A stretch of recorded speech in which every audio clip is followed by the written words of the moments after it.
நண்பர்கள் அனைவருக்கும் என்னுடைய அன்பான பணிவான வணக்கம். என் பெயர் ஜான். தோழமையில இணைந்து செயல்படுவதால் நான் பெற்றுக்கொள்ளக்கூடிய அனுபவம், தெம்பு, நம்பிக்கை ஆகியவற்றாலும் இன்னைக்கு ஒரே ஒரு நாள் நான் குடிக்கல, தெளிவா, மன நிறைவா, அமைதியா வாழ என்னாலான எல்லா முயற்சிகளையும் செய்து கொண்டிருக்கின்றேன். நண்பர் சொக்கலிங்கம் குறிப்பிட்டது போல கோயம்புத்தூர் ஒருங்கிணைப்பு மனசு 10:30 மணி நடத்துற இந்த ஆன்லைன் மீட்டிங்ல 24 hours a day 24 மணி துளிகள் ஒரு நாள் அப்படின்ற புத்தகத்துல இருந்து ஒவ்வொரு நாளும் ஒவ்வொரு பக்கமாக எடுத்து வாசித்து விளக்கம் பார்த்து கலந்தாய்வு செய்து இந்த கூட்டத்தை நடத்தி கொண்டிருக்கின்றோம். அதன் தொடர்ச்சியாக நம்ம இன்னைக்கு வந்து அடைந்திருக்கிற பக்கம் ஆகஸ்ட் மாதம் 31 நாளுக்கான சிந்தனையை வாசிச்சுட்டு அதுக்கப்புறமா அதற்கான விளக்கத்தை பார்த்து அதன் பின் அதற்கான கலந்தாய்வு கடந்து செல்வோம். ஸோ இந்த ஆகஸ்ட் 31க்கான சிந்தனையை வாசிப்பதற்கு நண்பர் சொக்கலிங்கம் அவர்களே அன்போட பணியோடு அழைக்கிறேன். ஓடியோ சொக்கலிங்கம், ஆகஸ்ட் 31. தேங்க்யூ. 24 மணித்துளிகள் ஒரு நாள். காலம் தாழ்த்தாமல் கஷ்டப்படும் குடிநோயாளிகளை உடனே சென்று நாம் பார்க்க வேண்டும்.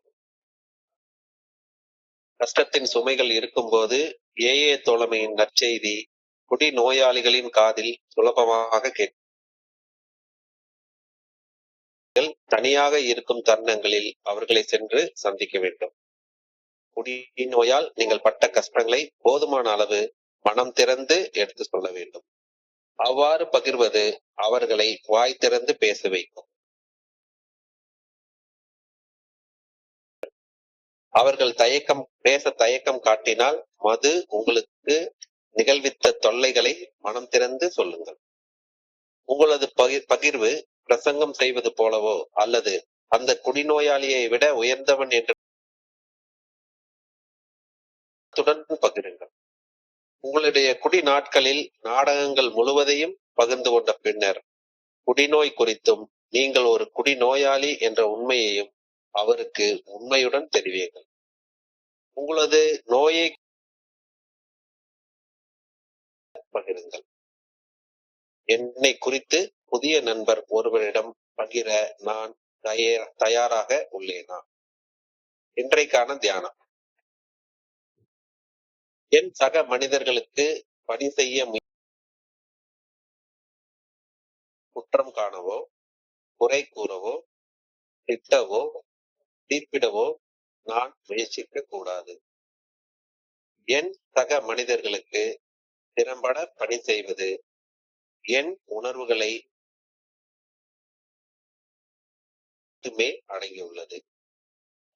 உணர்வுகள் மேல் சரியான கட்டுப்பாடு இல்லையெனில் குறை கூறுவதும் குற்றம் காண்பதும் இயற்கையாகவே என்னிலிருந்து நிகழும். ஆன்மீக வாழ்வின் உண்மையான பணிவை பெற முடியாது. பணிவு இருந்தால் மட்டுமே உண்மையாக பணி செய்ய முடியும். நான் பிறரிடம் அனுசரணையாகவும் என்னிடம் உறுதியாகவும் நடந்து கொள்ள வேண்டும்.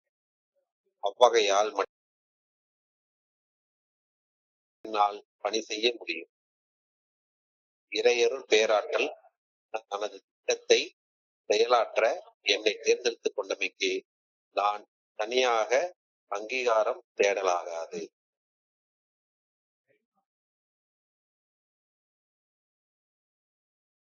தீர்ப்பிடுதலையும் குறை கூறுவதையும் விலக்கி வைக்க வேண்டும் என்று எண்ணுகின்றேன். பிறரை மட்டம் தட்டி பேசுவதை தவிர்த்து அவர்களை மதித்து பேச வேண்டும் எனவும் வேண்டுகிறேன். நன்றி நன்றி நன்றி நன்றி சொக்கலிங்கம். நன்றி வணக்கங்களை தெரிவிச்சுக் கொள்றேன். என் பேர் ஜான். நான் ஒரு குடிநோயாளி. எல்லாம் வல்ல இறைவனோட அருளாலையும் தோழமையில இணைந்து செயல்படுவதால் நான் பெற்றுக்கொள்ளக்கூடிய அனுபவம், நம்பிக்கை ஆகியவற்றாலும் இன்னைக்கு ஒரே ஒரு நாள் நான் குடிக்கல, தெளிவா, மன நிறைவா, அமைதியா வாழ என்னாலான எல்லா முயற்சிகளையும் இன்றைய சிந்தனையை படிக்கிறப்ப என்னுடைய ஸ்பான்சர்கிட்ட நான் பேசின ஆரம்ப கால நாட்கள்ல உள்ள சில அனுபவங்கள் ஞாபகத்துக்கு வரும். அவர் சொல்லுவாரு, இன்னைக்குதான் ஒரு குழந்தை பிறக்குது, உணவு தேவைப்படும், உணவு இல்லாம யாருமே உயிர் வாழ முடியாது. உணவு கண்டிப்பான தேவை, கண்டிப்பாக எல்லாருக்கும் உணவு தேவை. ஆனா இன்னைக்கு பிறந்த பச்சை குழந்தைக்கு பாதாம் பாலையோ நெஞ்செலும்பு சுத்தா அந்த உணவை அந்த குழந்தை ஜீரணிக்குமா என்ன? ஜீரணிக்க முடியாது, ஜீரணிக்க முடியாது. நாம சரியான உணவை அந்த பிறந்த குழந்தைக்கு கொடுக்கலன்னா அந்த குழந்தை அந்த உணவை ஜீரணிக்க முடியாம இறந்து போயிடும். குழந்தை சில காலம் உயிர் பிழைத்து வாழ்ந்ததுக்கு அப்புறம் தான் திட உணவு அந்த உணவெல்லாம் கொடுக்கணுமே ஒழிஞ்சு பிறந்த குழந்தைக்கு உயிர் பிழைத்து வாழ்வதற்கு தாய்ப்பால் என்ற ஒரே ஒரு உணவு மட்டும்தான் கொடுக்கணும். வேற உணவு கொடுக்க முடியாது. வேற உணவு குடிநோயாளி ஆகிய ஒருவன் மோசம் செய்யும் முதல் குடியை விலக்கி வைத்து வாழ ஆரம்பிக்கும் போது அந்த மனிதன் புதிதாக பிறந்த ஒரு சின்ன பச்சை குழந்தைக்கு அந்த நிலையில தான் இருக்கிறான். நான் அப்படித்தான் இருந்தேன். அந்த அன்னைக்கு ஒண்ணுமே மாதிரி பச்சை குழந்தை மாதிரி இருப்பேன். இந்த புதிதாக பிறந்த குழந்தைக்கு எனக்கும் உணவு தேவைதான். மீட்டிங் வர்றப்ப எனக்கும் ஒரு உணவு தேவைதான். அந்த உணவு என்னன்னு கேட்டா குடிநோயாலப்பட்ட அசிங்கமான அவமான குழந்தைக்கான உயிர் பிழைத்திருப்பதற்கான தாய்ப்பால் போன்ற ஒரு உணவு. இதுல சந்தேகமே கிடையாது, சந்தேகமே கிடையாது. யாராச்சும் வந்த அன்னைக்கே என்ன இந்த மாதிரி 24 hours டே மீட்டிங்கு பிரார்த்தனை தியானம் அப்படிலாம் சொல்லியிருந்தேன் போயிருப்பேன், ஒடியே போயிருப்பேன். பிறந்த குழந்தை உயிர் பிழைச்சி இருக்கணும் அப்படின்னு சொன்னா அந்த குழந்தைக்கு தாய்ப்பால் மட்டும்தான் ஜீரணிக்கும்.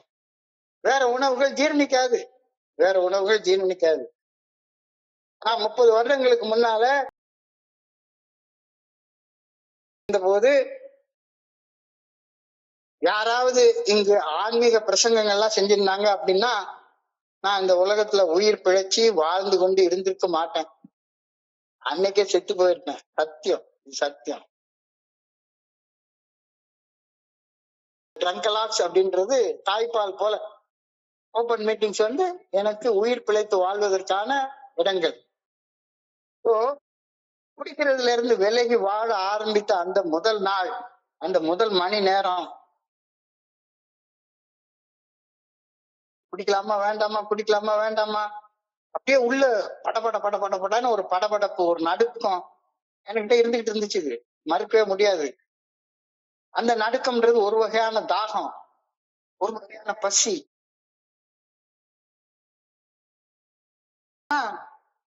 தாய்ப்பால் என்ற அந்த உணவு அந்த ஆரம்ப நாட்கள்ல எனக்கு அவசியம் தேவைப்பட்டது. அந்த உணவு தோழமையில எனக்கு கொடுக்கப்பட்டது, கொடுக்கப்பட்டது, கண்டிப்பாக கொடுக்கப்பட்டது. ஆன்மீக பிரசங்கங்கள்லாம் பண்ணியிருந்தாங்க அப்படின்னு சொன்னா அடப்போங்கடாங்க இந்த மீட்டிங் எல்லாம் எதுக்கு தேவை அப்படின்னு ஓடி போயிருப்பேன். நிச்சயமாக புதுசாக வந்திருக்கிற நண்பர்களுக்கு தேவை அந்த குடிநோயாலப்பட்ட அசிங்க ஒரு ட்ரங்கலாக் தான் தாய்ப்பால் போன்ற உணவுன்றதுல சந்தேகமே கிடையவே கிடையாது. குடிநோயாளிகள் மதுவை விலக்கி வைத்து ஆரம்பிக்கும் அந்த ஆரம்ப நாட்கள்ல பதட்டம் மற்றும் மன சோர்வால நிச்சயமாக ஒரு நண்பர் முத நாள் மீட்டிங் வந்திருந்தாரு. அவர் முகத்தை பார்த்தாலே தெரியுது ஒரு வகையான பதட்டம், சோர்வு. அவர் கண்ணுல சிரிப்பு காணவே காணும், அலப்பாயுது கண்ணு. அந்த பதட்டத்திற்கும் அந்த மன மட்டும்தான் அறிவுரைகள், ஆலோசனைகள் இதெல்லாம் பதட்டத்தையும் மனசோர்வையும் அதிகரிக்கத்தான் செய்யுமே ஒழிஞ்சு பதட்டத்துக்கும் மனசோர்வுக்கும் மருந்தாக அமையவே அமையாது. அறிவுரைகளும் ஆலோசனைகளும் பதட்டத்தை ஒரு நாளும் அமையவே அமையாது அப்படின்ற கருத்தை நான் புரிஞ்சு கொள்றேன். எனக்கு 30 வருஷம் சோபர் உன்னையோட பெரிய விளக்கண்ணா அப்படின்ற ரீதியில நான் சிந்திச்சேன் அப்படின்னு சொன்னா புதுசா ஒரு நண்பர்கள் ஆதரவு அளிக்கக்கூடிய முறைமைகள் அப்படின்னு சொல்ற நேரத்துல முதல்ல அன்பாக பேசணும். என்னுடைய சக நண்பர்களுடைய குறைகளை அமைதியாக அனுபவங்களை மட்டுமே பகிர்ந்து கொண்டு யாரையும் தனிமைப்படுத்தி பார்க்க கூடாது. உன்னை விட நான் பெரியவன், நான் பத்தியா இவ்வளவு வருஷம் சோபரு, அந்த ஒரு நிலைமையில இருந்தோம்னா யாருக்கும் நிச்சயமாக பணி செய்வது முடியவே முடியாது. சோ தனிமைப்படுத்த கூடவே கூடாது. நோயாளிகள் என்னுடைய பகிர்வை காது கொடுத்து கேட்க வேணும். அப்போனா நான் இந்த ட்ரங்கலாக பேசினா மட்டும்தான் காது கொடுத்து கேட்பாங்க. நான் பாட்டுக்கு உட்கார்ந்து ஆன்மீக உச்சத்துல நின்று உட்கார்ந்து பேசிட்டு உட்கார்ந்து இருந்தேன் அப்படி சொன்னா அது காது கொடுத்து கேட்கவே மாட்டாங்க. தனியாக இருப்பதாக உணரும் போது என்னுடைய பகிர்வை காது கொடுத்து கேட்க நான் இருக்கிறேன், உன்னுடைய பகிர்வை கேட்கறதுக்கு நான் இருக்கேன்ப்பா, கவலைப்படாத, ஒன்னே மாதிரி ஆளு அப்படின்னு அன்போட ஆதரிக்க ஆறுதலாக இருக்க நான் இருக்கணும். என்னுடைய பணி அல்ல, அதுக்கு டாக்டர்கள் இருக்காங்க, பெரிய பெரிய டாக்டர்கள்லாம் அதுக்கு இருக்காங்க. நான் இல்ல அதுக்கு ஆளு, நான் இல்ல அதுக்கு ஆளு. அன்புடன் ஆதரவு அளிப்பது மட்டும்தான் என்னுடைய பணி. சப்போஸ் மருத்துவ உதவி தேவைப்படுது, அவருக்கு நியூராட்டிக் டிசார்டர் இருக்கு, கை கால் நடுங்குது, லிவர் இருக்கு, நெஞ்சக்கமால இருக்கு அப்படின்னு சொன்னா நான் வந்து வா உனக்கு ஆன்மீக உதவி தர்றேன் அப்படின்னு சொல்லி அவரை கூப்பிட்டு வச்சுட்டு கடுமையான மனசோர்வு அல்லது பதட்டம் இருந்தால் உடனடியாக மருத்துவரின் உதவியை நாம அணுகணும். மருத்துவத்தை தான் கூட்டிட்டு போகணுமே ஒழிஞ்சு நாம உட்கார்ந்து அவருக்கு உட்கார்ந்து மணிக்கணக்கா உட்கார்ந்து 12 ஸ்டெப் ரெக்கவரி ப்ரோக்ராம பத்தி பேசுறதுல எந்த பிரயோஜனமும்.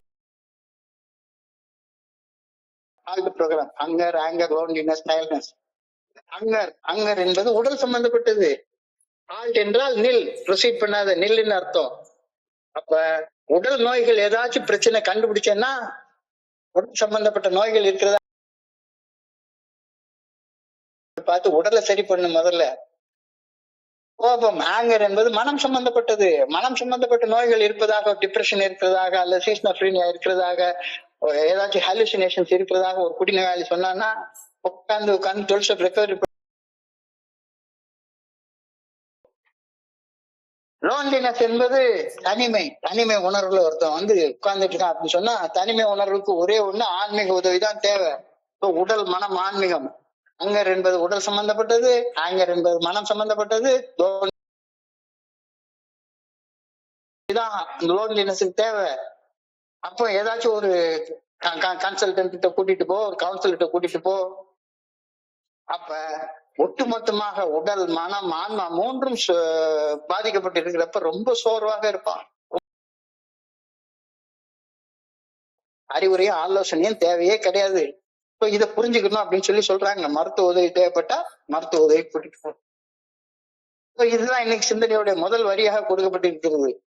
Call on news prospects when they are still jittery. போய் பாரு. They may be more receptive when depressed. காலம் தாழ்த்தாமல் கஷ்டப்படும் குடிநோயாளிகளை உடனே சென்று நாம் பார்க்க வேண்டும். கஷ்டத்தின் சுமைகள் இருக்கும் போது ஏஏ தோழமையின் நற்செய்தி குடிநோயாளிகளின் காதுல கஷ்டத்தை பகிர்ந்து கொண்டு உட்கார்ந்து ஆன்மீக உச்சத்துல உட்கார்ந்து பிரசங்கம் எல்லாம் பண்ணிட்டு இருக்காது அப்படின்னு இன்னைக்கு சிந்தனை சொல்லுது. காலம் தாழ்த்தாமல் கஷ்டப்படும் குடிநோயாளிகளை உடனே சென்று நாம் பார்க்க வேண்டும். கஷ்டத்தின் சுமைகள் இருக்கும் போது ஏஏ தோழமையின் ஒரு குடிநோயாளி ஆகிய நான் என் சக குடிநோயாளி ஆகிய இன்னொரு மனிதரை அவர் கஷ்டப்பட்டு கொண்டிருக்கும் நேரத்தில் தனிமையில நேருக்கு நேர் சென்று சந்தித்து ஏஏ தோழமை பரிந்துரை சந்திக்கணும்னு ஏஏ தோழமை பொண்டாட்டிக்கு முன்னால வச்சுட்டு பகிர்வெல்லாம் பகிராத. அவங்க அப்பா, அம்மா, ஃப்ரெண்டு இவங்க எல்லாம் இருக்கிற நேரத்துல அவரை தனியா கூட்டிட்டு ஒரு குடிநோயாளி ஆகிய நான் என் சக குடிநோயாளி ஆகிய இன்னொரு மனிதரை கஷ்டப்பட்டு கொண்டிருக்கும் நேரத்துல தனிமையில நேருக்கு பரிந்துரை செய்யப்பட்டிருக்கிறது. இன்னொருவர் முன்னிலையில ஒரு குடிநோயாளி ஆகிய நான் சொல்லும் மிகச்சிறந்த அறிவுரைகள், ஆலோசனைகள் கூட கொஞ்சம் கூட அந்த நண்பருக்கு உதவாது. இன்னொருத்தர் முன்னால, பொண்டாட்டிக்கு முன்னால உட்காந்து நான் 30 வருஷம் சோபரி, அந்த குடிநோயாளிக்கு எரிச்சல் தான் வரும். ஒண்ணுமே வராது. தனிப்பட்ட பகிர்வு. நான் நம்பிக்கையை வந்தடைந்த அனுபவத்தை எளிமையான வார்த்தைகள்ல அந்த குடிநோயாளிகள் தனிமையான விளைவுகளை உண்டாக்கும். உன்னோட பெருசா ஆள் பத்தியா நான் ஏகுலர் அதை சாதிச்சுட்டேன், இதை சாதிச்சுட்டேன், அந்த குழு ஆரம்பிச்சேன், இந்த குழு ஆரம்பிச்சேன், நான் ஒரு 200 பேரை ஸ்பான்சர் பண்றேன். இந்த மாதிரியான பகிர்வுகள் எல்லாம் அந்த குடிநோயாளிக்கு எப்படி உதவும்? கிடையாது.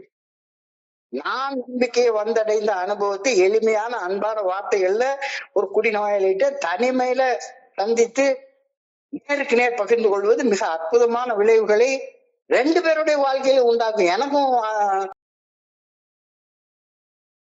ஒரே ஆலோசனை சொல்லிட்டு இருந்தா எனக்கும் பிரயோஜனம் கிடையாது, அவருக்கும் பிரயோஜனம் கிடையாது.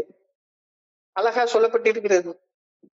எந்த விதமான அழுத்தத்தையும் பதட்டத்தையும் குடிநோயாளி மனசுல நான் உருவாக்கவே கூடாது. ஆன்மீகம் அது இது ஆட்டுக்குட்டின்னு நம்ம பேச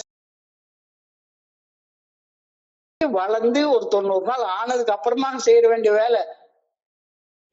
அதுக்காக காலம் ஃபுல்லா தாய்ப்பால் குடிச்சிட்டுன்னு சொல்லவே இல்லை. ஆனா ஆரம்ப நாட்கள்ல இன்னைக்கு சேரக்கூடிய ஒரு நண்பருக்கு, புதுசாக பிறந்த குழந்தைக்கு செத்து போயிடும்.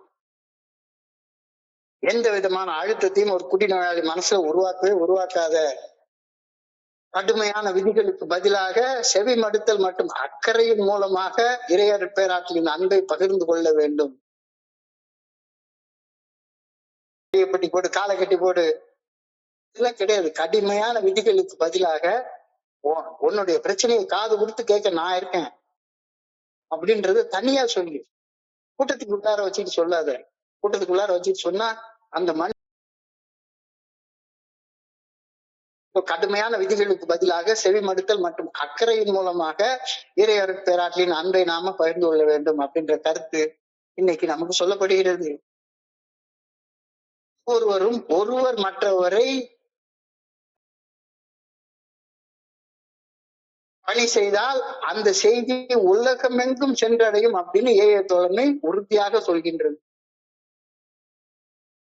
Each one reach one. New alcoholics alone. இங்க அதை விட்டுட்டு பண்றது கிடையாது. அவருக்கு தோல்ஷ பண்ண போறது அப்படின்னா பெரிய கூட்டத்தையே கூட்டிட்டு போறது சரியா வராது. அப்கோர்ஸ் ஒரு குரூப்போடைய வேலையை செய்யறப்ப 2 பேரா போறோம். ஆனா ஒரு குடிநோய் அப்படின்ற நேரத்துல தனியாக சந்திச்சு பேசுறதுதான் நல்லது. அவருடைய மனைவி முன்னாலேயோ, அம்மா அப்பா முன்னாலேயோ, அவருடைய ஆத்மார்த்த நண்பர்கள் முன்னாலேயோ நாங்க பத்திய பெரிய வீர தீர பிரதாபங்களை பேசுறது தேவையே கிடையாது.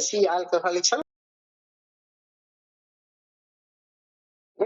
என்னுடைய சக குடிநோயாளி தன் குடிநாட்களின் அசிங்க அவமான அனுபவங்களை தனிமையில் பகிர்ந்து கொண்டது என்னையும் எனது குடிநாட்களில் அசிங்க அவமான அனுபவங்களை மனம் திறந்து பகிர்வதற்கு ஊக்கம் அளித்தது.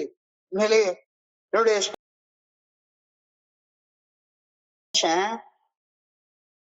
அவர் பட்ட அசிங்கம் அவமானம் இது எல்லாத்தையும் என்கிட்ட பகிர்ந்து கொள்றப்ப எனக்கும் மனசுக்குள்ளார ஒரு நம்பிக்கை வந்துச்சு. மனம் திறந்து அவர்கிட்ட நான் பட்ட அசிங்கம் அவமானத்தை பகிர்வதற்கு ஒரு ஊக்கம் கிடைச்சது.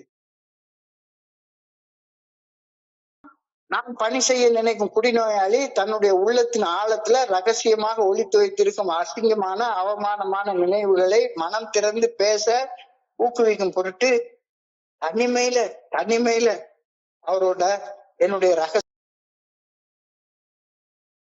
கிடைக்காது. தோழமை நற்செய்தி எடுத்து செல்றது குழுவோடைய வேலை. அதுக்கு 2 பேரா போறோம். ஆனா தோழமையுடைய 12 ஸ்டெப் ரெக்கவரி ப்ரோக்ராம் எனக்கு எப்படி வேலை செஞ்சது அப்படின்றத ஆரம்ப நாட்கள்ல பண்றதுக்கு முதல் ஸ்டெப் வேலை செய்யறதுக்கு ஊக்குவிக்கிற விதமாக பகிர்ந்து கொள்ளணும் அப்படின்ற கருத்து இன்னைக்கு சிந்தனையில தெளிவாக சொல்லப்பட்டிருக்கிறது. Tell them enough about your drinking habits and experience.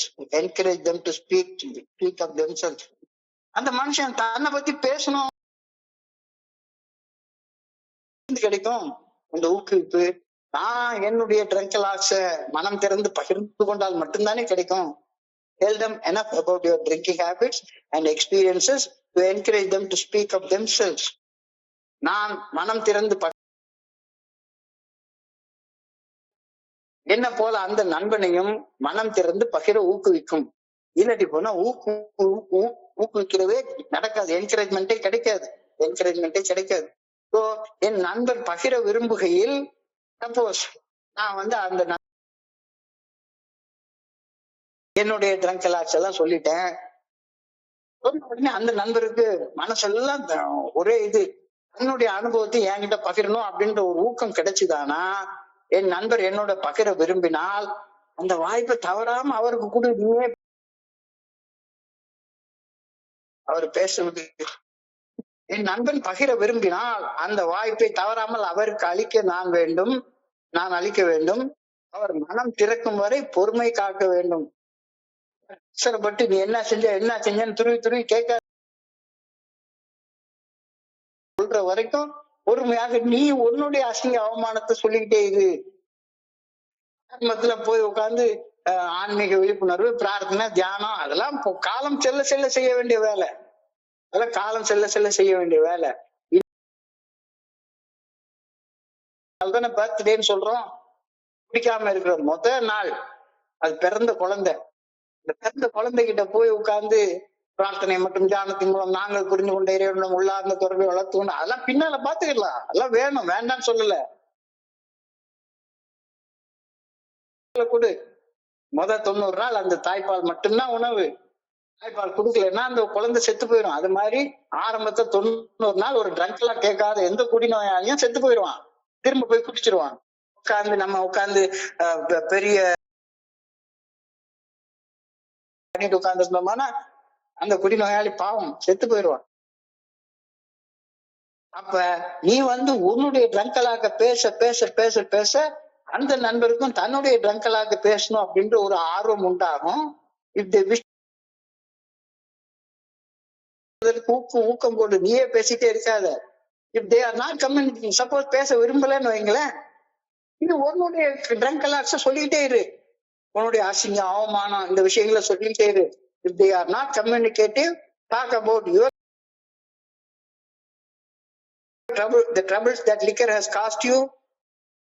Be very careful not to moralize, not to lecture. புதிய நண்பர்கிட்ட போய் மாரல் வேல்யூஸ பத்தி எல்லாம் பேசிட்டு உட்கார்ந்துருக்காத, லெக்சர் அடிச்சுட்டு உட்கார்ந்துருக்காத. அங்க பேச வேண்டியது. அதாவது இவ்வளவு பண்ணதுக்கு அப்புறமாக பேசிக் லெசனுக்கு நம்மளுக்கு ஒரு வாய்ப்பு கொடுத்து சொல்லி தர்றாங்க. ஒழுக்கம் குறிச்ச பிரசங்கங்களை ஒரு குடிநோயாளி ஆரம்ப நாட்கள்ல கேட்டான்னா அடம்போங்கடாங்கிட்டு ஒழுக்கமாச்சும் மண்ணாங்கட்டியாச்சும்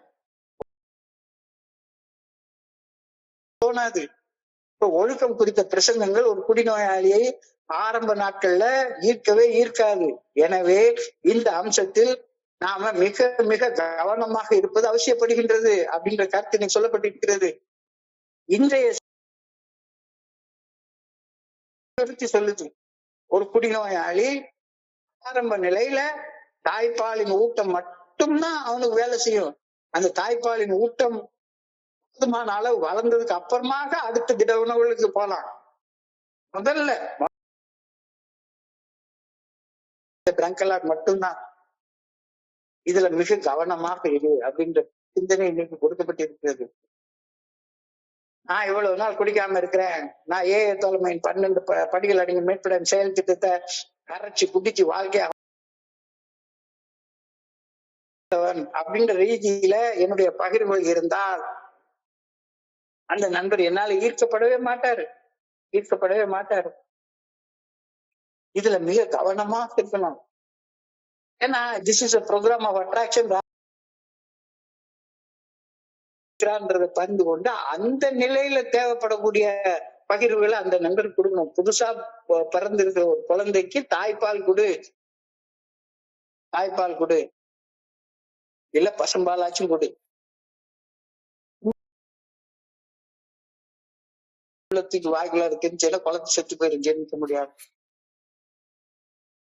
இவ்வளவு பெரிய ஆளு 30 வருஷம் சோபரு அப்படின்னு வெறுமனே 3 நாள் குடிக்காம இருக்கிற மனுஷன்கிட்ட போய் பேசி 12 படிகள் அடங்கிய மீட்புடைய செயல் திட்டத்தை பத்தி லெக்சர் வச்சு தாய்ப்பாலின் தேவை தீரும் வரை ஒரு சிறு பச்சை குழந்தையின் உடல் வேறு எந்த உணவையும் ஏற்றுக்கொள்ளவே கல்லாது. தாய்ப்பாலின் தேவை ஒரு நாள்ல தீரும். அது வரைக்கும் தாய்ப்பால் மட்டும்தானே கொடுக்கணும். தாய்ப்பால்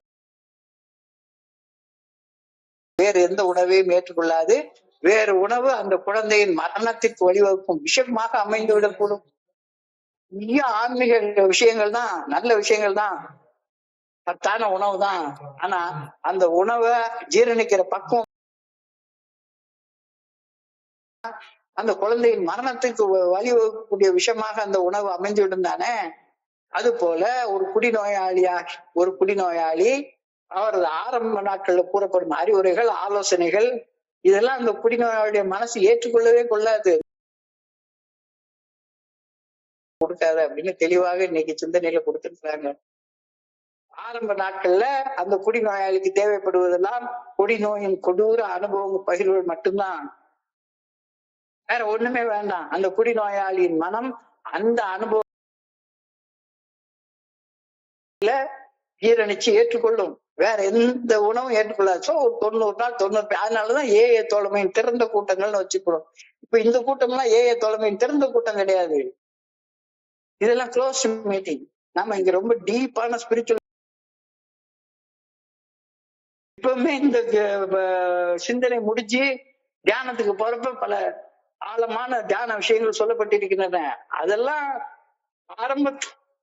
ஆரம்பத்துல இன்னைக்குதான் ஒரு நாள் மட்டும்தான் குடிக்காம இருக்கிற குடிநோயாளிக்கு ஏஐயுடைய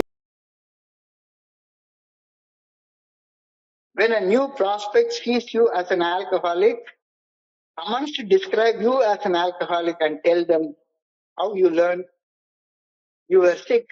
நான் ஒரு குடிநோயாளின்னு எப்படி தெரிஞ்சுக்கிட்டேன் சொல்லு. இதுல யாருக்கு புதுசாக வந்து சேரக்கூடிய நண்பர்களுக்கு எப்படி பகிரணும் அப்படின்ற கருத்தை இன்னைக்கு தெளிவாக சொல்லியிருக்காங்க. என்னை நானே ஒரு குடிநோயாளியாக எப்படி இனம் கண்டு கொண்டேன் என்ற அனுபவ பகிர்வுகள் மட்டுமே பால் ஈர்க்கும்.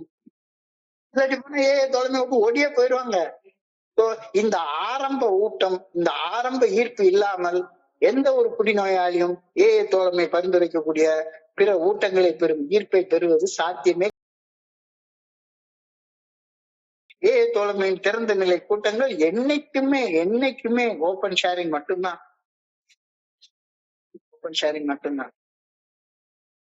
So am I ready to talk about myself to the new prospect?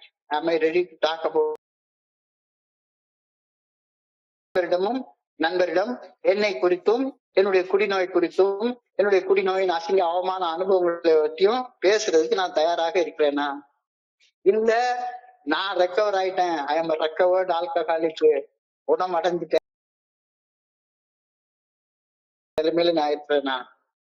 கொஞ்சம் யோசிச்சு பாரு. ஸோ ஒரு புதிய நண்பரிடம் என்னை குறித்தும் என்னுடைய குடிநோய் குறித்தும் பகிர தயாராக இருக்கின்றேனா? தயாராக இல்லைன்னா இன்னைக்கு தியானத்துக்கு கடந்து போ.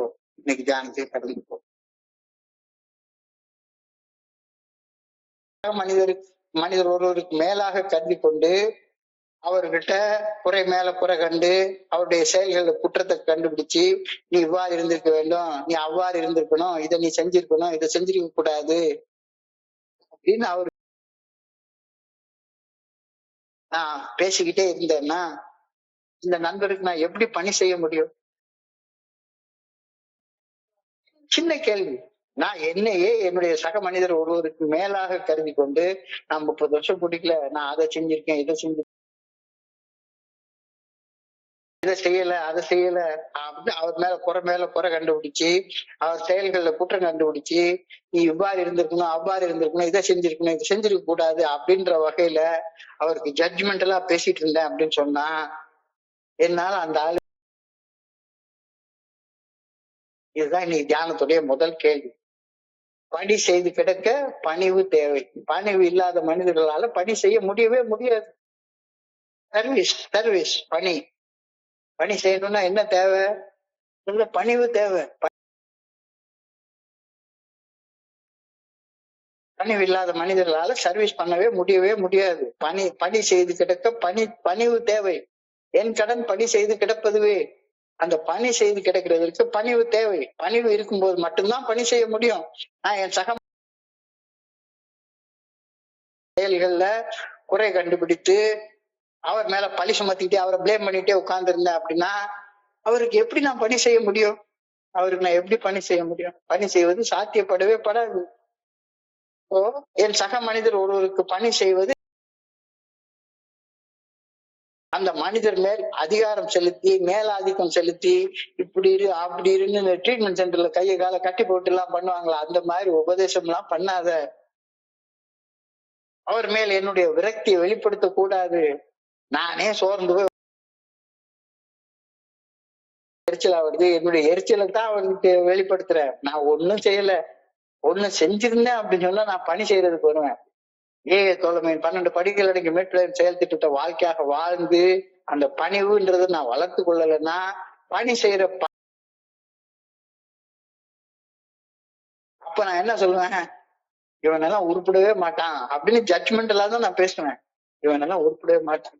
இந்த நண்பரை என்னைக்கா நிறைய நண்பர்கள் பார்த்திருக்கேன். யாராச்சும் ஒருத்தவங்க ஸ்லிப் பண்ணிட்டாங்கன்னா சரிதான், எனக்கு அன்னைக்கே தெரியும்.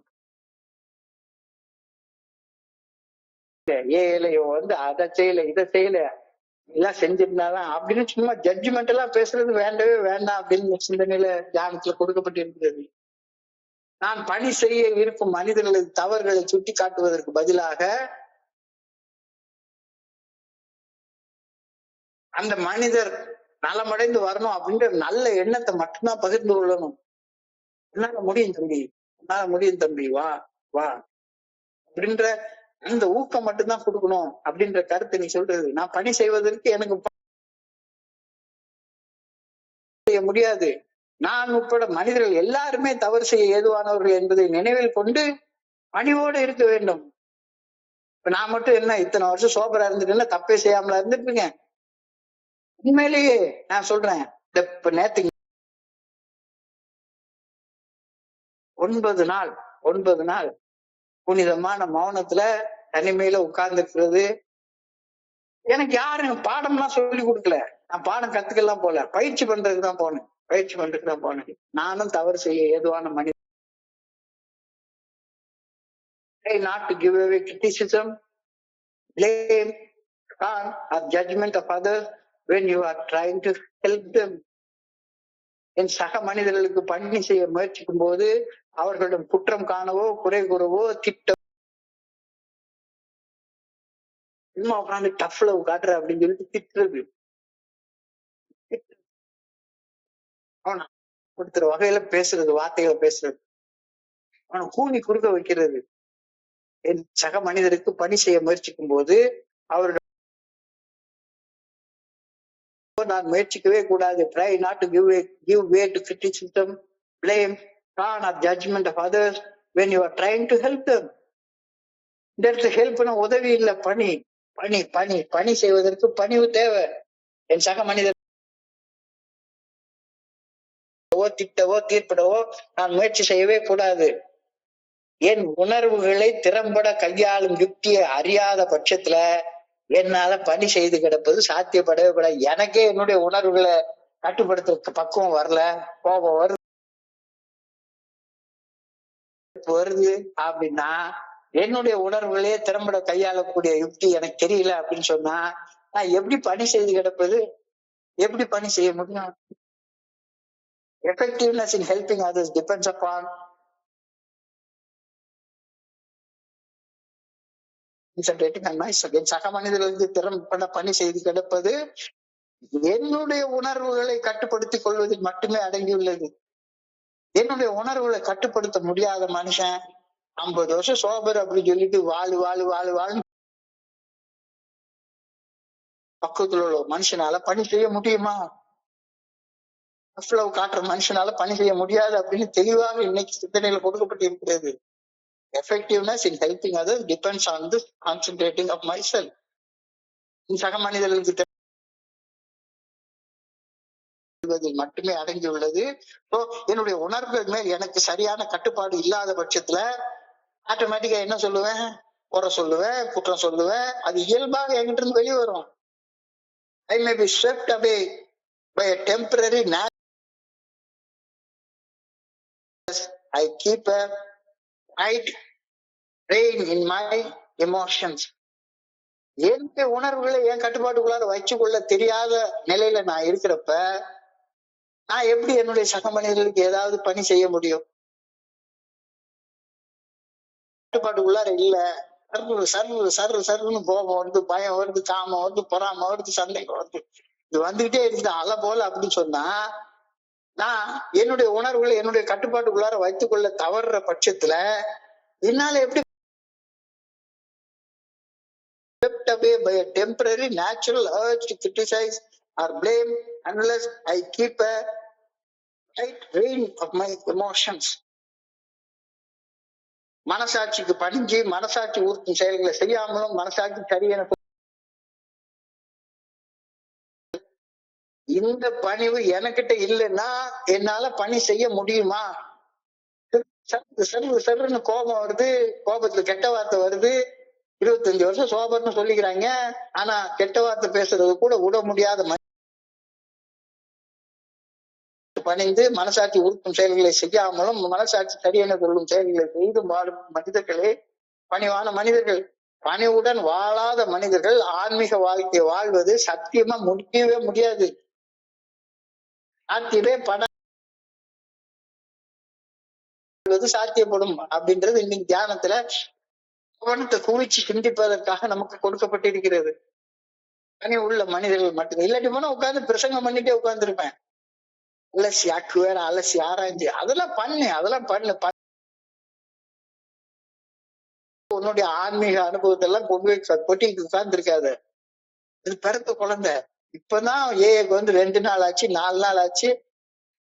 அந்த 4 நாள் குழந்தைகிட்ட போய் உட்கார்ந்து 12 ஸ்டெப் ரெக்கவரி ப்ரோக்ராம பத்தி எல்லாம் பேச வேண்டிய நேரம் வரும். 90 நாள் ஆகும்.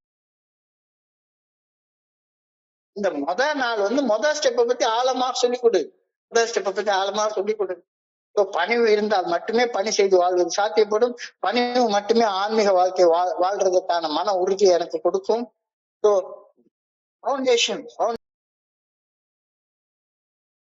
வாழக்கூடிய பவுண்டேஷன் பணிவுலதான் இருக்கு. பணிவு இல்லாத மனிதர்களால ஆன்மீக வாழ்க்கை வாழவே முடியாது அப்படின்ற சிந்தனை தெளிவாக கொடுக்கப்பட்டிருக்கிறது. பணிவு என்ற உறுதியான அடித்தளத்தின் மேல் மட்டுமே உண்மையான பணி வாழ்வு கட்டி எழுப்பப்படுவது சாத்தியப்படும். ஆணவத்தை அழிச்சு தற்பெருமையை அகற்றி என்னை சுற்றி வாழக்கூடிய சக மனிதர்கள் அனைவரையும் எனக்கு சமமான மனிதர்களாக பார்க்க வைக்கும். யாருக்கும் ஏல பெரிய ஆள் சின்ன ஆள் கிடையவே கிடையாது. உறுதியான ஆன்மீக தூய்மையாக வைத்திருக்க உதவுகின்றது. பணிவுன்ற ஆன்மீக அடித்தளம் இல்லைன்னா என்னுடைய எண்ணம் சரியா இருக்காது, பேச்சு சரியா இருக்காது, செயல் சரியா இருக்காது, எல்லாம் அசுத்தமாகத்தான் இருக்கும். இப்ப உறுதியான அடித்தளம் இல்லாமல் என்னுடைய எண்ணங்கள் பேச்சு முடியவே முடியாது. அக தூய்மை இல்லாமல் பணி செய்து கிடப்பது சாத்தியப்படவே படாது. I should have a firm foundation of spiritual living which makes me truly humble. If I am going to be really helpful to others, செய்து கிடக்கணும்னா பணி உள்ள மனிதனாக வாழ்றது அவசியப்படுகிறது. பணிவில்லாத மனிதர்களால பணி செய்ய முடியவே முடியாது. என்னுடைய சக மனிதர்களிடம் கனிவாகவும் என்னுடன் கடினமாகவும் இருப்பதுதான் மிகச்சிறந்த ஆன்மீக நற்பண்பாகும். நான் கடுமையாக இருந்துக்கணும், உங்ககிட்ட எப்பவுமே கனிவாக இருக்கணும். இது தனிப்பட்ட ஒழுக்கத்தையும் நல்ல உறவுகளையும் வளர்க்கும். Go easy on others and be hard on yourself. எப்பவுமே என்கிட்ட ரொம்ப ஈஸியாக நான், ஆனா அடுத்தவன் ஏதாச்சும் ஒரு சின்ன விஷயம் செஞ்சுட்டானா உடனே அவனை தலைக்கு மேல ஏறி உட்கார்ந்து குட்டுன்னு குட்ட ஆரம்பிச்சிருவேன். என் சக மனிதர்களின் குறைகளை எளிதில் மன்னித்து அன்போட பழக தோழமை கற்பிக்கின்றது. அதே சமயம் மீது மிக கடுமையான ஈடுபாட்டை நான் காட்ட வேண்டும் எனவும் தோழமை வற்புறுத்துகின்றது. Go easy on others and be hard on yourself. உங்ககிட்ட சுலபமா எளிமையாக இரு, கனிவாக இரு, உங்ககிட்ட கடுமையாக இரு. இந்த ஆன்மீக ஊக்கத்தை அளிக்கும் கிரியா ஊக்கியாக அமையும் அப்படின்ற கருத்து இன்னைக்கு தியானத்துல அழகாக கொடுக்கப்பட்டிருக்கிறது. That is the way I can be used most to uplift a despair spirit. மனசோர்வோட இருக்கிறான் அவனுக்கு மனுஷனுக்கு எப்படி நான் உதவி செய்ய முடியும்? ஏற்கனவே அவன் செத்துக்கிட்டு இருக்கிறான். இன்னும் கொஞ்சம் ஈஸியா அழுத்தி சாவிடா அப்படின்னு சொல்லி அவனை சாவடிக்கிறதுக்கு நான் போறேன். நான் போகலைன்னா கூட கொஞ்ச நேரமாச்சு அவன் ஏதாச்சும் ஒரு பண்ணி மேல வந்திருப்பான். ஆன்மீக நற்பண்பு, பணிவு என்ற ஆன்மீக நற்பண்பு இல்லாமல் நான் பணி செய்யும் மனிதர்களுக்கு பணி செய்ய முடியவே முடியாது. நான் செய்யும் பணிக்கு கைமாறு யார் கொடுப்பா? கடவுள் கொடுப்பாரு. அந்த மனிதருக்கு கொடுக்க நான் செய்யும் பணிக்கு கடவுள் கைமாறு தருவார். கைமாறு எதிர்பார்த்து பணி செய்ய கூடவே கூடாது. என் கடன் என் கடமை பணி செய்து கிடப்பது. பணி செய்வதற்கு பலனை எதிர்பார்க்கும் ஒரு செயல் பணியாக அமைய வாய்ப்பே கிடையாது அப்படின்னு தெளிவா சொல்லியிருக்க.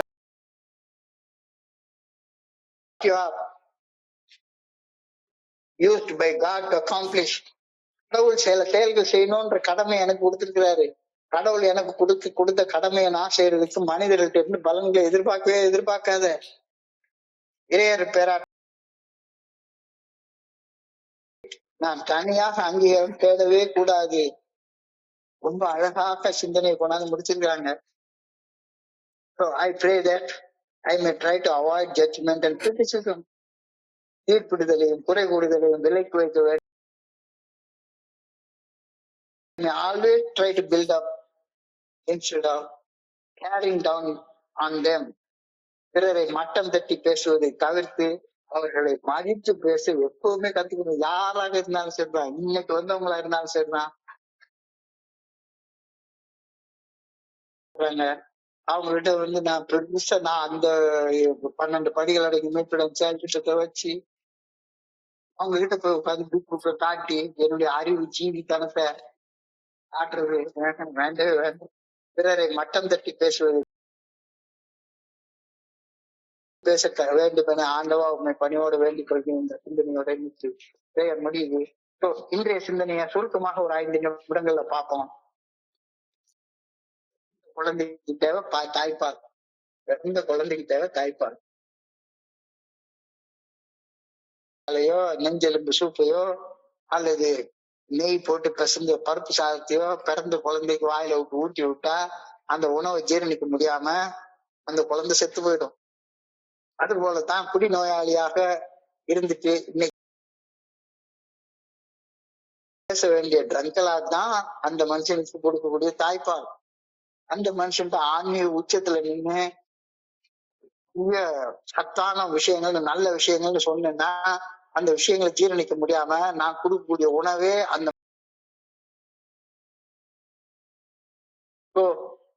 குடிநோயாளிகள் மதுவை விலக்கி வைத்து வாழ ஆரம்பிக்கும் ஆரம்ப நாட்கள்ல பதட்டம் மற்றும் மனசோர்வு நிச்சயமாக எல்லாருக்கும் இருக்கும். பதட்டமும் மனசோர்வும் இல்லாதவங்க ஏன் வருவாங்க? அந்த பதட்டத்துக்கு மட்டுமே அறிவுரைகள் ஆலோசனைகள் பதட்டத்தையும் மனசோர்வையும் அதிகரிக்க மட்டும்தான் செய்யும். அறிவுரைகளும் ஆலோசனைகளும் பதட்டத்தையும் மனசோர்வையும் போக்கக்கூடிய உணவாகவும் மருந்தாகவும் ஒரு நாளும் அமையவே அமையாது. அவர்கள் குறைகளை அமைதியாக காது கொடுத்து கேட்கறதுக்கு ஏதுவாக முதல்ல நீ உன்னுடைய குறைகளை அவங்க கிட்ட அன்போட பகிர்ந்து கொள். உங்களை தனிமைப்படுத்துவோம். தனிமையாக உணர ஒரு நாளும் முயற்சி பண்ணாத. குடிநோயாளிகள் தனிமையாக என்னுடைய பகிர்வை காது கொடுத்து கேட்க நான் இருக்கிறேன், என்கிட்ட பேசலாம் அப்படின்ற வகையில நீ உன்னுடைய ட்ரங்கலாக அவங்ககிட்ட பேசு. தனியாக இருக்கிறப்ப பேசு. சப்போஸ் அந்த நண்பருக்கு hunger, anger, loneliness, tiredness. Hunger என்பது உடல் சார்ந்தது. உடல் சம்பந்தமான ஏதாவது நோய் இருந்தாலும் உட்காந்து 12 படிகள் அடங்கி மீட்படையும் செயல் திட்டத்தை பத்தி பேசிட்டு இருக்காத. மருத்துவரை போய் பார்க்க சொல்லு. ஹங்கர் என்பது மனம் சம்பந்தப்பட்ட ஒரு நோய். இருந்தா சரிதான், ஒரு மருத்துவரை போய் பார்க்க சொல்லு. லோன்லினஸ் ஆன்மீக நோய், ஆன்மீகம் சம்பந்தப்பட்டது. தனிமை உணர்வு இருக்குன்னா அந்த நேரத்துல 12 ஸ்டெப் ரெக்கவரி. அதுக்கு ஒரு ஆன்மீக ஆலோசகர் நீ கூட்டிட்டு போ. உடல் மனம் ஆன்மா மூன்றும் பாதிக்கப்பட்டிருக்கிற நேரத்துல ஆட்டோமேட்டிக்கா டயர்ட்னஸ் வரும், சோர்வு வரும். ஸோ இந்த ஹால்ட் ப்ரோக்ராம்னா என்ன? ஹால்ட் என்றால் நில். யாருக்கிட்டையாச்சும்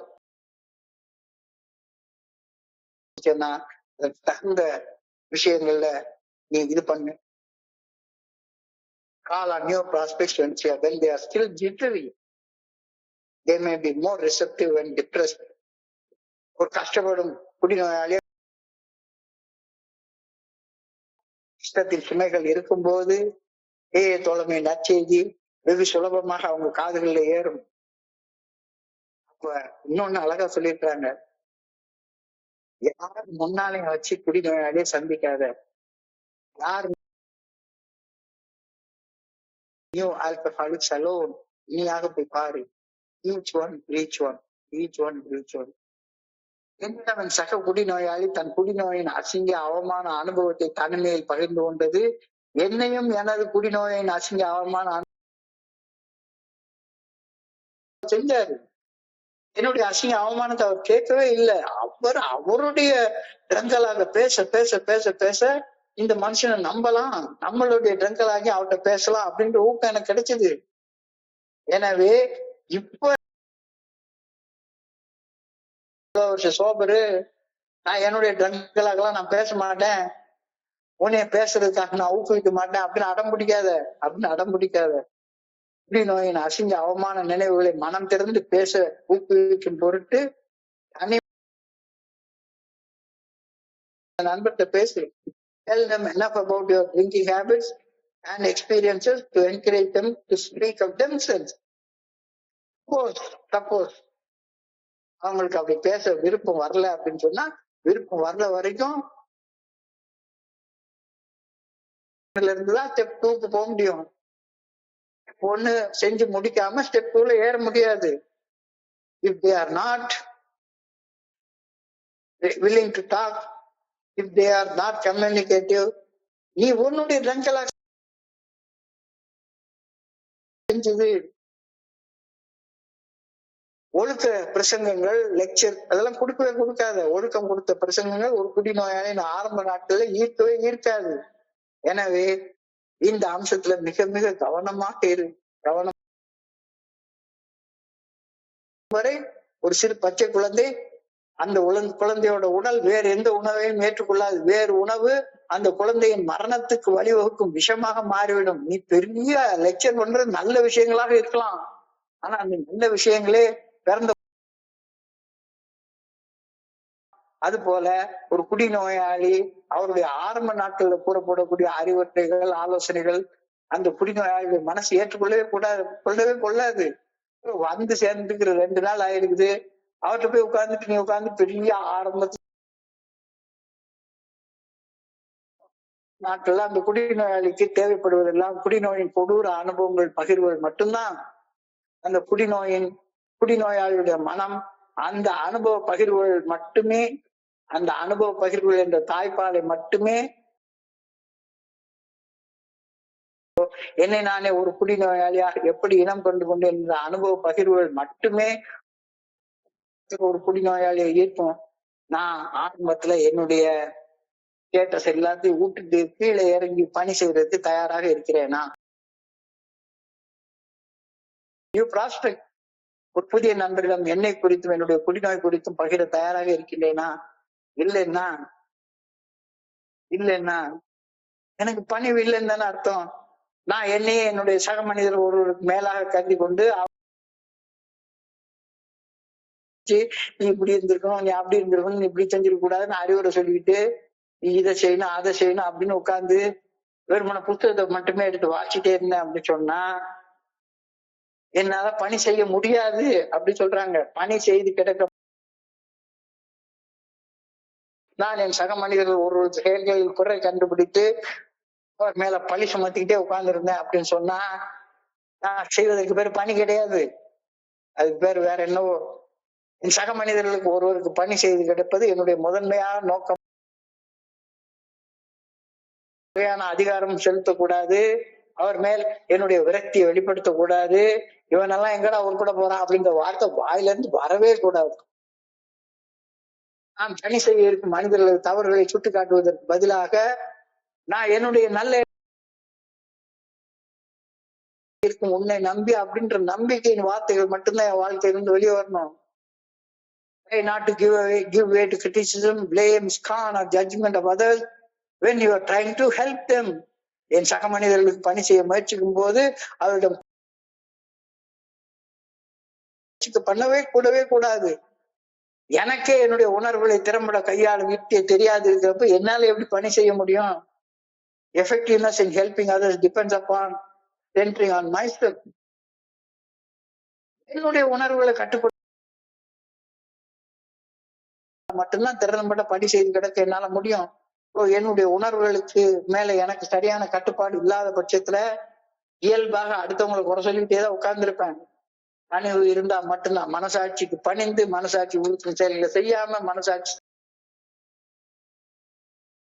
இருந்தா மட்டும்தான் பணி செய்து கிடக்க முடியும். அப்பதான் நான் என்னுடைய ஒவ்வொருத்தருடைய நிலைமை தெரிஞ்சு அந்த நிலைமைக்கு தக்கவாறு என்னுடைய பகிர்வுகளை என்னால் அமைச்சு கொள்ள முடியும்.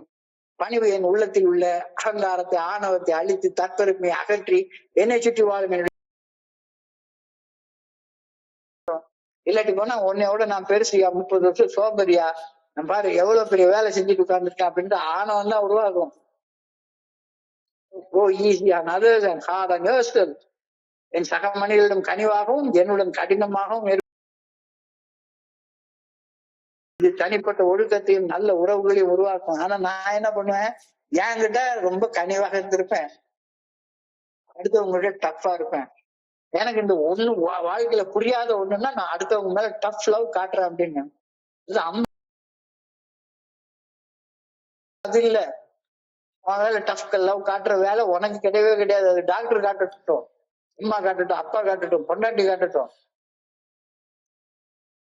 என்னுடைய சக மனிதர்கள் குறைகளை எளிதில் மன்னித்து அன்போடு பழக ஏறியே தோழமை எனக்கு கற்பிக்க. என்னுடைய சுய ஒழுக்கம் என்று வரும்போது என்னுடைய இலக்குகள் மற்றும் என்னுடைய தனிப்பட்ட செயல்கள்ல மிக கடுமையான ஈடுபாட்டை நான் காட்ட வேண்டும் என்றும் தோழமை கூறுகின்றது. இந்த ஆன்மீக நற்பண்பு நான் பணி செய்யும் மனிதர்களுக்கு மிக சிறந்த ஊட்டத்தை அளிக்கும். கடவுள் மனுஷன் இருந்த அந்த கைமாறு எதிர்பார்க்காத seek no personal recognition for what you are used by God to accomplish. கடவுள் உனக்கு செய்யறதுக்காக சில கடமைகள் கொடுத்திருக்கிறாரு. எதிர்பார்க்காத இதை தொடர்ந்து இன்னைக்கு பிரேயர் போயிருக்காங்க. I pray that I may try to avoid judgment and criticism. தீர்ப்பிடுதலையும் குறை கூறுதலையும் நான் தவிர்க்க வேண்டும் என பணியோட வேண்டிக் கொள்கின்றேன். I pray that I may always try to build up. புதிய நண்பர்களை மட்டம் தட்டி பேசுறது, அவங்களை தாழ்த்தி பேசுறது அப்படின்றது இல்லாம ஆறாக இருந்தாலும் சரிதான், குடிச்சிட்டே வந்தாலும் சரிதான், அவங்களை மதித்து பேச வேண்டும். அந்த பண்பையே தோழமையில கத்துக்கணும் அப்படின்னு ஒரு பக்கம் சொல்லி உங்களோட பகிர்ந்து கொள்ள இந்த நல்ல வாய்ப்பு உருவாக்கி கொடுத்த குழுவிற்கு என்னுடைய மிக பணிவான நன்றிகளை தெரிவிச்சு கொள்றேன். பொறுமையாக கேட்ட ஒவ்வொரு நண்பருக்கும் என்னுடைய பணிவான நன்றிகள். இந்த இரவு கொள்ளை நண்பர்களுக்கு இனிமையான இரவாக அமைய இறைவன பணியோட வேண்டிக் கொள்கின்றேன். நன்றி நன்றி நன்றி நன்றி நன்றி நன்றி. வாழ்க